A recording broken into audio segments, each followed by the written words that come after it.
All right. All right. Lights low, phone close. Here we go. आधी रात का समय था।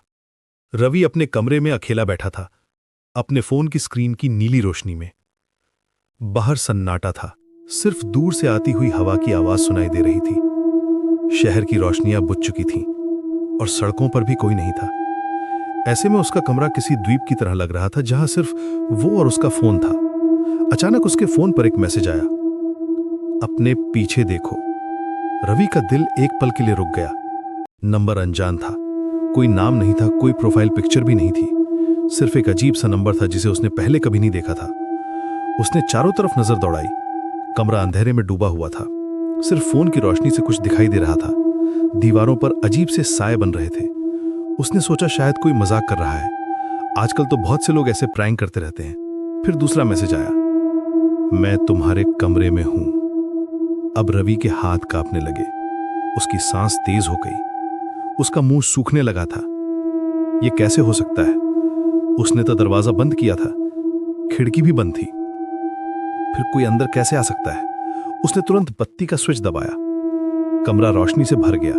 उसने हर कोने को देखा, बेड के नीचे, अलमारी के पीछे, दरवाजे के पास, खिड़की के पास भी कुछ नहीं था। कमरा बिल्कुल खाली था, सब कुछ अपनी जगह पर था। उसने राहत की सांस ली। शायद कोई गलत नंबर पर मैसेज भेज रहा होगा, या फिर कोई ऐप की गलती हो। आजकल तो टेक्नोलॉजी में तो कुछ भी हो सकता है। लेकिन फिर तीसरा मैसेज आया, अब मैंने बत्ती बंद कर दी है। और ठीक उसी पल टैक, बत्ती बुझ गई। रवि का खून सूख गया, कमरा फिर से अंधेरे में डूब गया। उसके हाथों से फोन गिरते गिरते बचा। उसकी सांस तेज हो रही थी, दिल जोर जोर से धड़क रहा था, पसीना निकलने लगा था। यह कैसे हो सकता है? अभी तो बत्ती ठीक से जल रही थी, कोई पावर कट भी नहीं था, क्योंकि बाहर की स्ट्रीट लाइट्स अभी भी जल रही थीं। फिर यह कैसे संभव है कि कोई दूसरा व्यक्ति उसकी बत्ती को कंट्रोल कर रहा हो?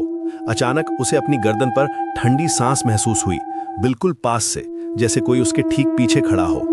वो सांस धीमी थी, लेकिन बिल्कुल साफ महसूस हो रही थी। उसके रोंगटे खड़े हो गए। वो हिलने से डर रहा था। उसका पूरा शरीर जम गया था जैसे बर्फ हो। धीरे धीरे उसने अपने फोन की स्क्रीन की तरफ देखा। स्क्रीन अभी भी चालू थी और उसमें उसका अपना चेहरा दिख रहा था। लेकिन ये कोई सेल्फी कैमरा नहीं था, ये तो जैसे कोई आईना हो। एक अजीब सा रिफ्लेक्शन था जो बिल्कुल रियल लग रहा था।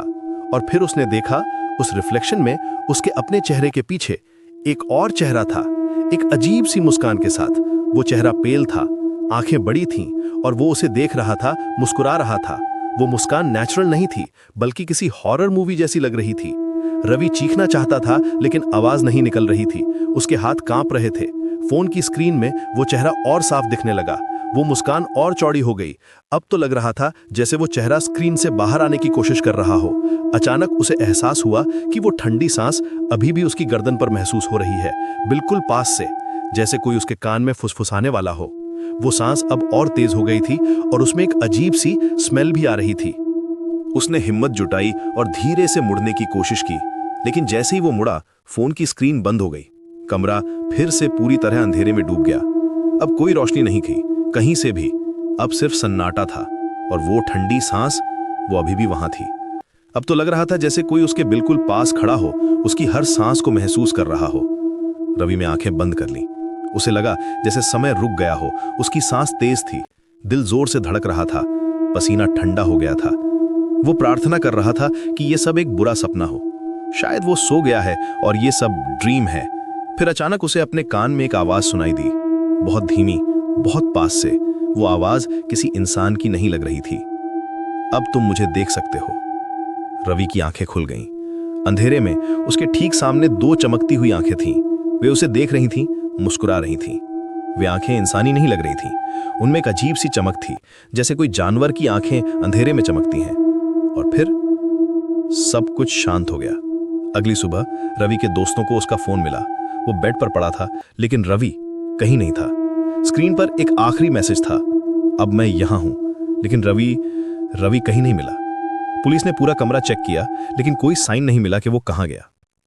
कहते हैं कि आज भी आधी रात के समय अगर आप अकेले अपने कमरे में हो और आपको कोई अजीब मैसेज आए, तो पीछे मुड़कर मत देखिएगा, क्योंकि कुछ चीजें हैं जो अंधेरे में छुप जाती हैं और जब